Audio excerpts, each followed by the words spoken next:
La Tulu et l'Irelie sont de petits amis heureux et curieux qui vont chercher l'aventure entre les mots de leur lecture.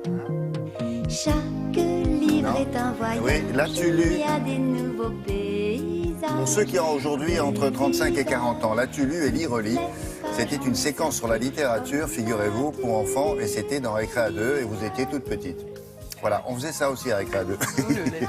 On va s'intéresser aux livres pour enfants, mais alors là, vous avez du choix. Mais oui, parce que ce week-end, vous savez, c'est le salon du livre de la jeunesse de Montreuil. C'est un endroit magique où vous pouvez emmener vos enfants. C'est comme une librairie géante avec des expositions, des animations.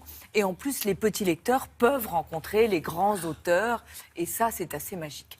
Mais pour tous ceux qui ne peuvent pas y aller, je vous ai fait mon choix avec vraiment des pépites. Je vais commencer par Georgia, qui est un conte musical édité par Gallimard Jeunesse et qui vient d'ailleurs de recevoir une pépite au Salon de Montreuil. Une pépite, c'est l'équivalent d'un Oscar, d'un Goncourt. Ah ouais, c'est un prix Nobel, quoi. Un prix Nobel pour les auteurs jeunesse. Et ça tombe bien parce que Georgia a 3 papas.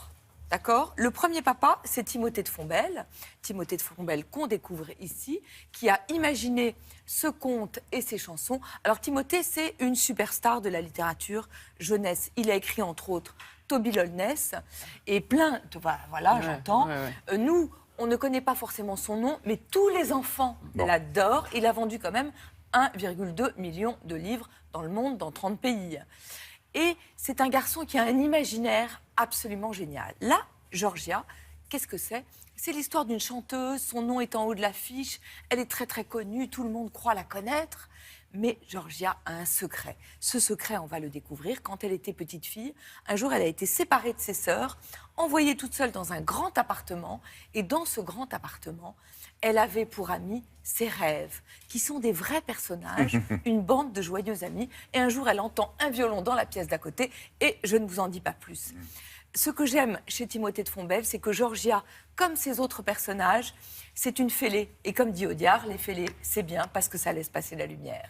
Il y a un vrai imaginaire. C'est très, très joli. Premier papa. Deuxième papa, Benjamin Chaud, qui a donné un visage à Georgia. Troisième papa, l'ensemble contraste. Ce sont des musiciens qui ont fait de la musique pour ce conte. Alors après, il y a des chansons qui sont chantées par Albin de la Simone, par Alain Chamfort, par Émilie Loiseau, par Ariane Moffat, et une récitante qui est formidable, c'est Cécile de France. Et vous savez, sa petite voix acidulée marche très bien. Voilà, si vous avez aimé Émilie Joly ou Le Soldat Rose, quel âge ça vous allez adorer. Je dirais à partir de 6 ans. À partir de 6 ans, d'accord. C'est joli et en plus c'est une bonne action parce que le livre est réalisé en soutien avec l'association SOS Village d'enfants, vous savez, qui place des enfants dans des familles d'accueil afin que les fratries ne soient pas séparées. Donc c'est comme si toute une bande d'amis avait mis non seulement leur talent, mais aussi leur cœur pour ce conte musical absolument génial. C'est un beau livre.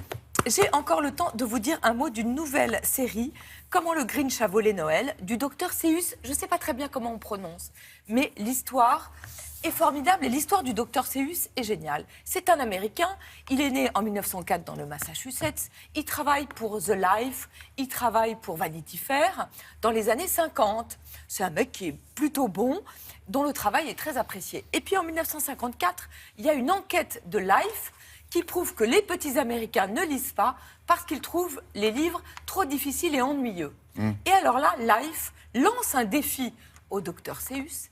Il lui dit, on vous donne 250 mots de langage vraiment le plus familier et le plus banal. Écrivez une histoire avec. Il va relever le défi. Il va faire tous ses livres, notamment le Grinch, qui est absolument formidable. Le Grinch, c'est un petit personnage qui déteste le Noël. Alors, il va voler le Noël de tous les habitants de sa ville. Il va voler les cadeaux, il va voler les décorations. Eh bien, les habitants, ils vont quand même faire Noël parce que Noël, c'est un esprit, c'est pas seulement des cadeaux et des joujoux. C'est publié au Nouvel Attila. C'est génial parce qu'il y a des trouvailles de langage avec ces 250 mots formidables, et c'est formidablement traduit par Stéphane Carrière au Nouvel Attila. Et je vous parlerai de Marcel, un éléphant que j'adore, la semaine prochaine. Merci beaucoup. J'ai été gourmande.